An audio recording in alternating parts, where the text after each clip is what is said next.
Sonotek channel पर आप सभी को मैं प्रणाम करता हूं। सुनहरी लाल वर्मा तुरंत ब्रज क्षेत्र का रहने वाला हूं।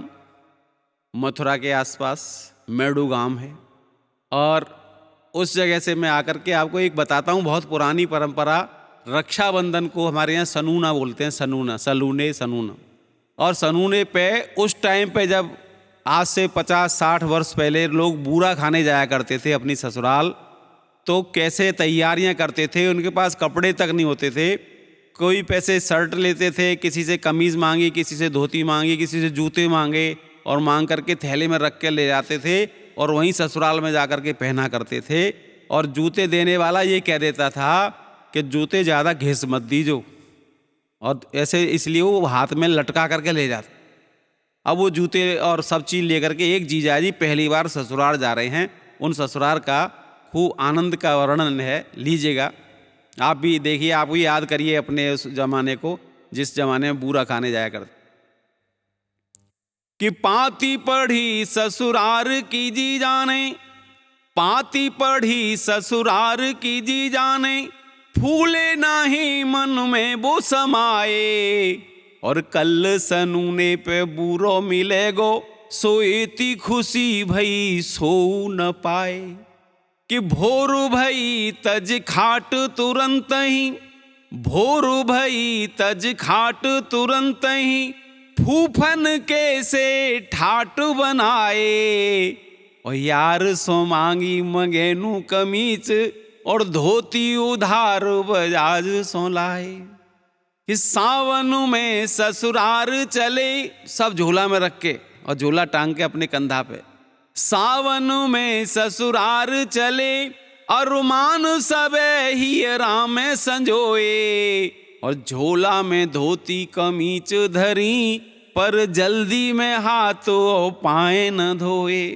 कि गैलू में बम्बा तुरंत पर्यो, गैलू में बम्बा तुरंत पर्यो, धरी झोला कू पार पे नहाए धोए, और उत ले गए और झोला उठाए कोई, तो जीजाजी बम्बा की पार पे रोए। बहुत रोए जीजाजी बेचारे। उन्हें ज़्यादा ससुराल से ज़्यादा थैले की चिंता थी, वो उधार के कपड़े था। उधर ससुराल में साहब चिंता हो रही थी, लाला नहीं आए, पहलो सनूना पड़ो है। और उस चिंता में क्या हुआ कि ससुराल वाले बहुत रोए उस दिन, क्योंकि गांव में बेइज्जती हो रही थी। और ससुराल की एक खास बात बता दूं आपको, सबको बता दूं, आपकी सबकी ससुराल होगी, लेकिन ससुराल के बारे में एक बात किसी को पता नहीं है कि ससुराल के सारे रिश्ते सा से शुरू होते। साला, साली, सास, ससुर, समधी, समधिन, साड़ू, सरहज, ससुराल। ये ससुराल जो है स की राड़ है, इसीलिए इसको कहते हैं ससुराल। तो ससुराल में देखिए किस तरह से सब लोग परेशान हैं और कैसे विलाप कर रहे हैं। कि बीत्यो सनूनो नाए लला, अति आतुर है के सासुल रोवे, और सारो हूँ सारी हूँ साड़ू सरे जहूँ, रो में ससुर ससुरार रोवे।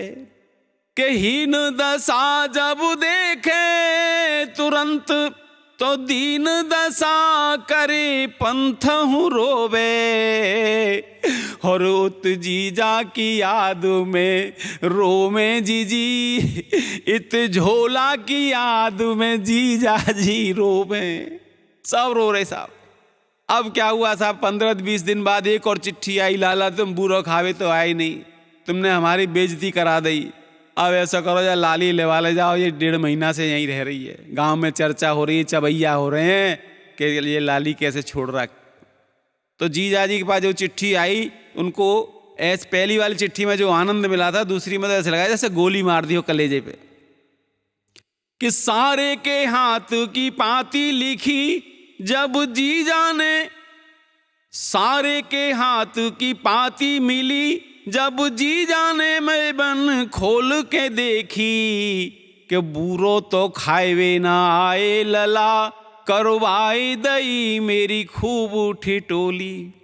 कि सारे के हाथ की पाती लिखी जो मिली तब जी जाने बेमन खोली, और बूरो तो खाए ना आए लला, करवाए दई मेरी खूब ठिठोली। अब ले जाओ लाली लिबाए तुरंत, ले जाओ लाली लिबाए तुरंत, जो बात पढ़ी तो लगी जैसे गोली। और जीजा जी जोर से आए भये, ससुरार गए तब सासुल बोली। क्या बोली सासुल? कि आओ ललाए तू बैठो खटोला पे। गांव में सोफा सेट तो होते नहीं है, खटोला, खटोला तो आप जानते होंगे, खटोला खाट का बेटा, खटोला एक खाट का नाती भी होता है, उसे पीड़ा कहते हैं गांव में। कि आओ ललाए तू बैठो खटोला पे, आओ ललाए तू बैठो खटोला पे, ब्याह परी का वो भैंस हमारी। शादी में एक भैंस दई, बाकी पूछने लगी, जीजा की कुछ ना पूछी, भैंस की पूछ ली, उन्हें गुस्सा आ गई जीजा जी कि आओ ललाए तू बैठो खटोला पे, ब्याह परी का वो भैंस हमारी। और डारो है का बतराओ जरा, कछु बात सुने हम आज तिहारी। कि जीजा जी बोले रिसाई तुरंत ही, जीजा जी बोले रिसाई तुरंत ही, ब्याह परी मेरी सासु पजारी। और डारो हो मेरो ससुर कटड़ा, मर सारो गयो सो बिक गई सारी। बड़े बड़े समझ गए लाला, गुस्से में है। साली बोली बिक गई साली, मैं क्यों बिक गई? तो क्या बोली वो कि चूल्हे में जामे जे जीजा मरे, चूल्हे में जामे जे जीजा मरे, कहीं भाज गई सारी पास न आवे। सो वासंती बागों में कोकलिया बिन, सूनी सी आम की डारो न भावे। और छोटी सी बात न कोई कहे, तब मोटी सी बात तुरंत सुनावे। और कैसे रहे मन मार के जीजा को, सारी बिना ससुराल नभावे। बोलो ससुराल पक्ष की जय। बहुत बहुत धन्यवाद।